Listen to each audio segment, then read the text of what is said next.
Hello ನಮಸ್ಕಾರ, welcome back to Prasad Kotian auto update channel. Tata motors ಪ್ರಮುಖ ವಾಹನ ತಯಾರಿಕಾ ಕಂಪನಿಯಾಗಿದೆ. ದೇಶೀಯ ಮಾರುಕಟ್ಟೆಯಲ್ಲಿ ಕಂಪನಿ ಮಾರಾಟಗೊಳಿಸುತ್ತಿದ್ದ ಸುಮೋ MPV ಪ್ರತ್ಯೇಕವಾದ ಅಭಿಮಾನಿ ಬಳಗವನ್ನು ಹೊಂದಿತ್ತು. ಕಾರು ದಶಕಗಳ ಭಾರಿ ಸಂಖ್ಯೆಯಲ್ಲಿ ಮಾರಾಟಗೊಂಡಿತ್ತು.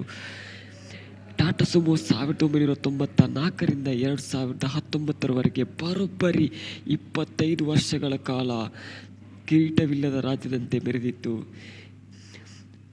ಸುಮೋ MPVಯನ್ನು ಬಿಡುಗೊಳಿಸಿದಂತೆ ಗಾಳಿ ಸುದ್ದಿಯೊಂದು ಸಾಮಾಜಿಕ ಜಾಲತಾಣದಲ್ಲಿ ವ್ಯಾಪಕವಾಗಿ ಹರಿದಾಡುತ್ತಿದೆ. ಮುಂಬರುವ ಟಾಟಾ ಸುಮೋ MPV ಶಕ್ತಿಯುತವಾದ 1.2 ಲೀಟರ್ ಪೆಟ್ರೋಲ್ ಹಾಗೂ 1.5 ಲೀಟರ್ ಡೀಸೆಲ್ ಎಂಜಿನ್ ಹಾಗೂ ಮ್ಯಾನ್ಯುವಲ್ ಗೇರ್ ಬಾಕ್ಸ್ ಆಯ್ಕೆಯನ್ನು ಹೊಂದಿರುವ ಸಾಧ್ಯತೆ ಇದೆ. ಸರಿಸುಮಾರು 20 kmph ಮೈಲೇಜ್ ನೀಡಬಹುದೆಂದು ಹೇಳಲಾಗಿದೆ. ನೂತನ ಟಾಟಾ ಸುಮೋ 8 ಲಕ್ಷದಿಂದ 10 ಲಕ್ಷ ಎಕ್ಸ್-ಶೋರೂಮ್ ಬೆಲೆಯಲ್ಲಿ ಮಾರಾಟಕ್ಕೆ ಬರುವುದು ಎನ್ನಲಾಗಿದೆ. ಜೊತೆಗೆ 7 ಹಾಗೂ 9 ಜನರ ಆಸನ ಆಯ್ಕೆ ವ್ಯವಸ್ಥೆಯನ್ನು ಹೊಂದಿರಬಹುದೆಂಬ ನಿರೀಕ್ಷೆ ಇದೆ.